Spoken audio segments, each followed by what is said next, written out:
The Grumman F8F Bearcat was one of the last and fastest piston-engine fighters ever built, entering service too late to participate in World War II. But what if it had arrived a year earlier, in 1944? This simple shift could have significantly changed aerial warfare in the Pacific. The Bearcat, designed to replace the F6F Hellcat, was smaller, lighter, and much faster, capable of reaching speeds over 440 mph. If it had been introduced during the height of the war, U.S. Navy carrier groups would have gained a fighter capable of outperforming nearly every Japanese aircraft in the sky. The Bearcat's superior climb rate and acceleration would have given American pilots a decisive edge in dogfights against the Mitsubishi A6M0 and Nakajima Kai-84 Hellcat. It would not only have saved more pilots' lives, but could also have accelerated Japan's aerial defeat. The arrival of such an aircraft in 1944 might have reshaped naval engagements, giving carriers overwhelming air superiority earlier than expected. By mid-1944, the U.S. Navy was transitioning from a defensive posture to aggressive island-hopping campaigns across the Pacific. Carrier-based fighters like the F6F Hellcat and F4 U Corsair already dominated Japanese airspace. However, the introduction of the Bearcat would have taken that dominance to another level. The Bearcat's powerful Pratt & Whitney R2008 100-engine and lighter airframe allowed unmatched performance at low to medium altitudes, exactly where most Pacific dogfights occurred. In this alternate history, squadrons equipped with Bearcats could have swept enemy skies clean even faster, reducing the need for long attritional battles over places like the Philippines and Iwo Jima. With greater speed and agility, they would have intercepted kamikaze attacks more effectively, potentially saving dozens of American ships from destruction. Faster aerial victories would have hastened the fall of Japan's air power, shortening the war's Pacific campaign by months and altering the strategic planning for the invasion of Japan. The impact of the F8F Bearcat its early introduction would not have been limited to the Pacific alone. Its technological advancements would have influenced Allied air doctrine across all theaters. The Bearcat's combination of compact size, heavy armament, and exceptional performance would have inspired new standards for carrier aircraft design. British Royal Navy pilots operating from smaller escort carriers, for instance, would have benefited from similar designs, possibly influencing post-war British fighters like the Hawker Sea Fury. The U.S. Navy's success with the Bearcat could also have motivated earlier experimentation with jet-assisted designs. Since 1944 was a transitional year for aviation, the Bearcat's success might have delayed the urgency for jet fighters like the FJ Fury and F9F Panther. The world might have seen piston-engine fighters remain dominant longer if the Bearcat had proven overwhelmingly successful in combat. Thus, its early arrival could have slightly altered the evolution of naval aviation technology well into the post-war era. In terms of combat efficiency, the Bearcat would have been devastating against Japanese aircraft. The Zero, though legendary in 1941, was outdated by 1944, and the Bearcat would have utterly outclassed it, with superior speed, climb, and armament. 50 caliber Browning machine guns. The Bearcat could dive, strike, and climb away before the enemy even reacted. Japanese pilots, already suffering from lack of training and dwindling resources, would have faced a fighter so superior that morale might have collapsed faster. The psychological effect of facing such a powerful enemy aircraft cannot be underestimated. The Bearcat's introduction might have hastened the collapse of Japan's aerial defense network. This would have made operations like the Battle of Leyte Gulf and the bombing of Japanese cities much safer for Allied pilots. The Bearcat's dominance could have redefined the very image of American air power, symbolizing not just technological superiority, but absolute control of the skies by late 1944. Logistically, deploying the F8F Bearcat in 1944 would have required significant adjustments in U.S. naval operations. Carrier decks would need to be reconfigured to accommodate its shorter takeoff distance and different maintenance needs compared to the Hellcat. However, Grumman was already experienced in producing large quantities of naval aircraft quickly. If production had begun earlier, perhaps in late 1943, it's feasible that hundreds of Bearcats could have reached carrier squadrons by mid-1944. This logistical success would have given the U.S. Navy a stronger offensive capability during critical operations like the liberation of the Philippines and the capture of Okinawa. The Bearcat's faster climb rate would have made it ideal for intercepting high-speed kamikaze threats, potentially saving carriers like USS Franklin and USS Bunker Hill from devastating attacks. Thus, its early arrival might have reduced American naval losses and preserved valuable resources for post-war operations. The arrival of the Bearcat in 1944 could have also influenced American pilot training programs. At that time, the U.S. Navy had already established an efficient system for training Hellcat and Corsair pilots, but the Bearcat's exceptional performance would have demanded an even higher level of skill. With its lightning, fast climb rate and sensitive controls, new pilots would have needed extensive flight hours to master it. However, those who did would have found themselves flying a machine that responded almost instantly to every input, making dogfighting more instinctive and lethal.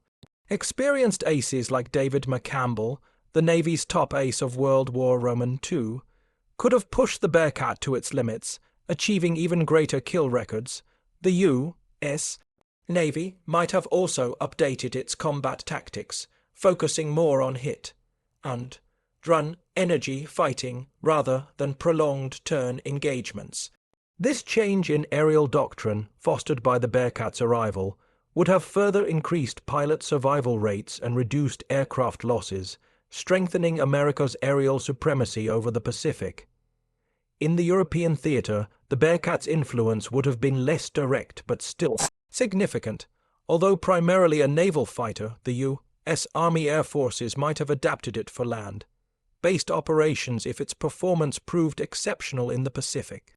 A hypothetical European deployment could have seen Bearcats escorting bombers over Germany or engaging late-war Luftwaffe aircraft like the FW-190D and Me-262. Against piston-engine German fighters, the Bearcat would have had a clear advantage in climb and acceleration. While it could not have matched the Me-262 jet in top speed, its agility and quick response would have made it a dangerous opponent, especially during takeoffs and landings where jets were most vulnerable. The Bearcat's arrival could have provided a morale boost to Allied pilots facing the advanced German air fleet in 1944-45. Its potential use in Europe would have solidified America's reputation as the leader in both naval and land-based fighter design during World War II. Had the Bearcat entered production earlier, it might have delayed the introduction of early jet fighters.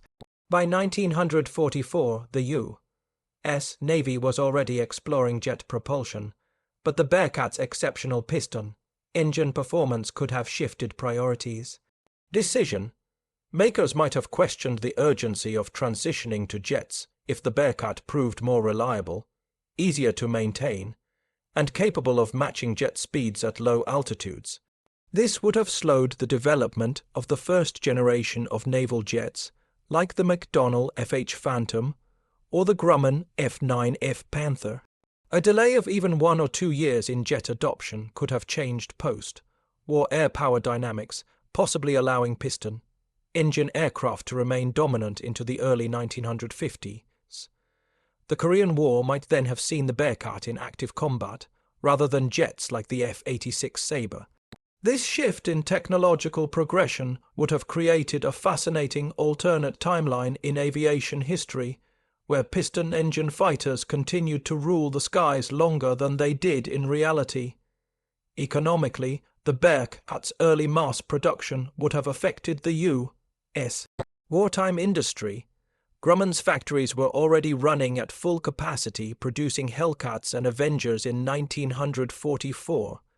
Diverting resources to the Bearcat earlier would have required strategic decisions about which aircraft to prioritize. If production had begun in late 1943, the Navy might have curtailed Hellcat output slightly, transitioning assembly lines to the new model. The cost per unit would have been similar, but the payoff in combat effectiveness would have been substantial.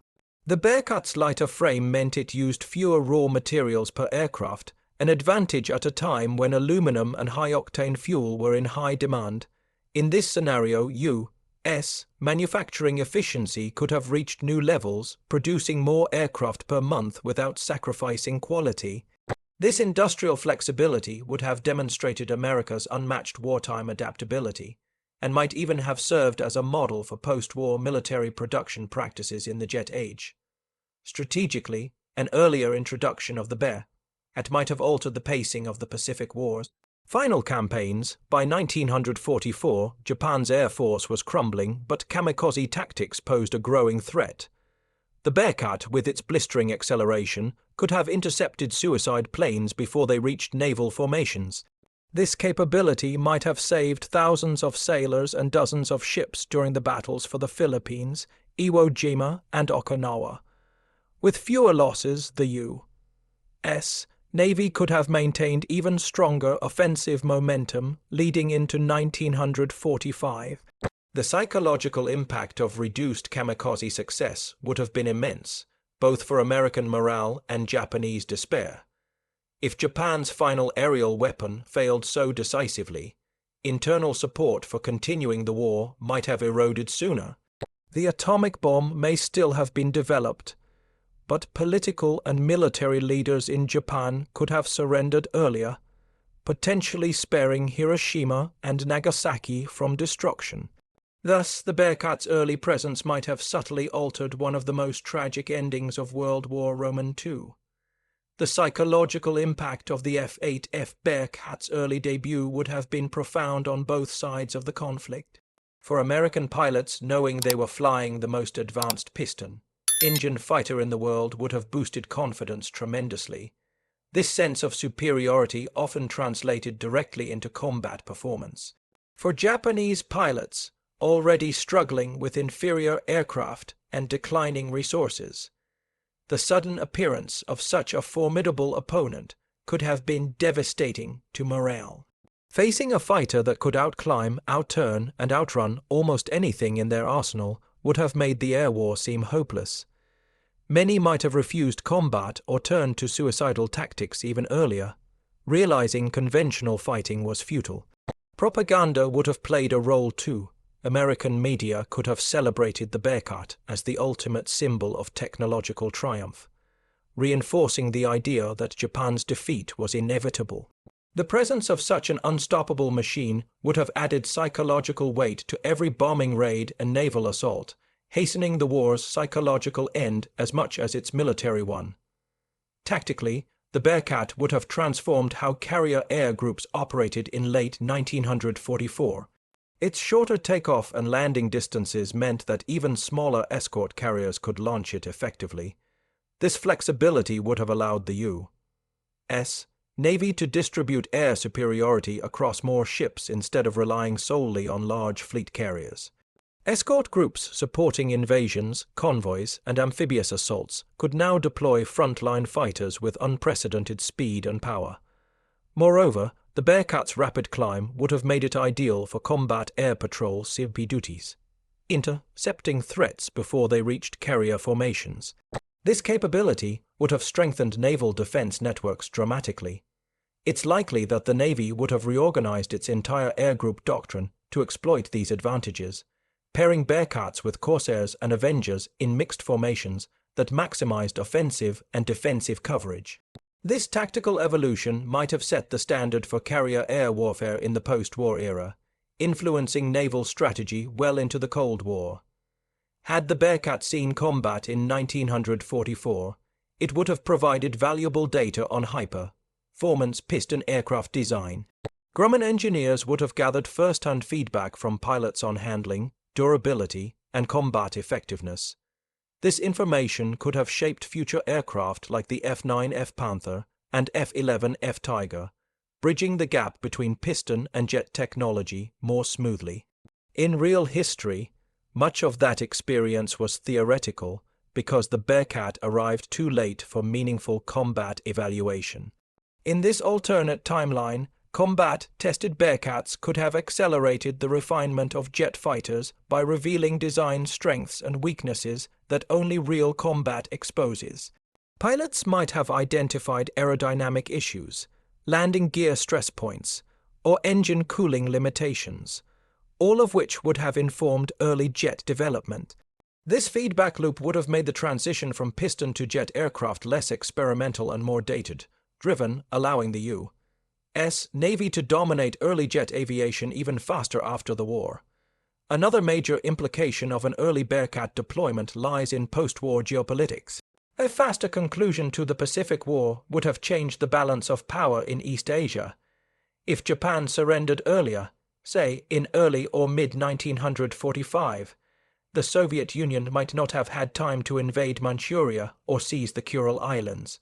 This would have altered post-war borders and possibly reduced Cold War tensions in the Pacific. The U.S.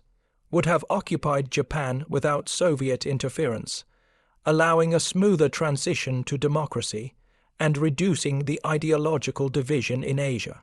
Furthermore, a quicker Japanese defeat could have accelerated decolonization movements across Southeast Asia, as Allied forces would have had more resources to stabilize the region sooner.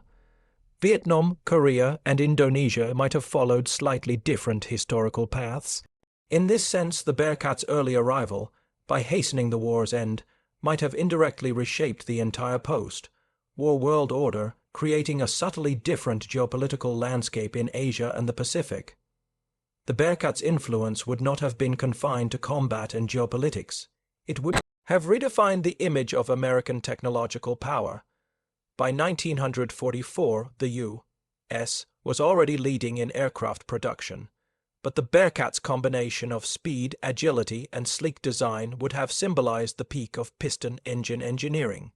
It would have been celebrated as the ultimate fighter of its kind, much like the P-51 Mustang was for the Army Air Forces. The aircraft's success could have inspired a new generation of engineers, designers, and aviators who saw firsthand what innovation could achieve. Popular media, newsreels, magazines, and posters would likely have featured the Bearcat as the face of victory, replacing the Hellcat and Corsair as icons of naval aviation. This cultural impact would have extended beyond the war, influencing post-war aircraft design philosophies and even civilian aviation aesthetics. The Bearcat, in this alternate timeline, might have become not just a weapon of war, but a legend of American ingenuity and speed. If the Bearcat had entered combat in 1944, it would have also changed how the Japanese military invested its remaining resources.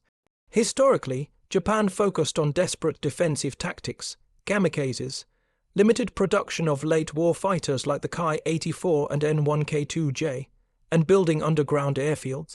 However, encountering the Bearcat's superior speed and climb rate might have forced Japanese engineers to accelerate new fighter programs or invest in jet projects such as the Nakajima Kicker. They may have diverted critical resources toward producing high-performance interceptors, even at the expense of their Navy or Army operations. While this would not have changed Japan's eventual defeat, it could have altered the tempo of the conflict. Japan might have attempted limited jet operations earlier, creating brief but dramatic air duels between the Bearcat and early jet prototypes. Such engagements would have symbolized the twilight of the propeller era and the dawn of jet warfare. In this alternate history, the Bearcat could have been remembered as the last and greatest champion of piston-engine combat before jets took over the skies. The Bearcat's superior performance also would have influenced carrier design philosophies after the war. Historically, U.S. carriers evolved to accommodate heavier and faster jet aircraft, requiring angled decks and stronger catapults.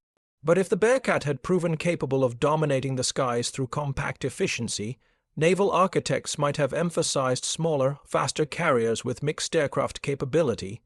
The post-war fleet could have focused on agility and numbers rather than size and complexity. This, in turn, might have led to a different Cold War naval balance, where light carriers equipped with upgraded Bearcats and early jets patrolled more areas worldwide. The U.S. could have maintained greater global presence at lower cost, reshaping naval doctrine toward flexibility instead of brute force. This design legacy, rooted in the Bearcat's compact brilliance, could have extended decades beyond World War II, influencing even modern discussions about lightweight carrier operations and multi-role aircraft efficiency. Culturally, the Bearcat's arrival in 1944 would have added a new legend. Aviation history. American pilots, known for their courage and innovation, would have celebrated the Bearcat as a pilot's aircraft, responsive, fast, and deadly. Veterans might have spoken of it with the same reverence that British pilots reserved for the Spitfire. Post-war air shows and films could have featured the Bearcat as a symbol of wartime mastery and the final evolution of the piston engine. Its early fame could have secured it a more iconic place in public memory, overshadowing later aircraft like the F-4U Corsair or even the early jet fighters. Aviation museums and collectors might have preserved more of them, making it a household name in aviation circles. The Bearcat's mythology would have grown not just as a machine, but as a symbol of transition, the perfect embodiment of human engineering at the peak of propeller-driven flight, arriving just before the jet age began. In a broader sense, the Bearcat's hypothetical 1944 debut demonstrates how a single technological shift can alter the momentum of history.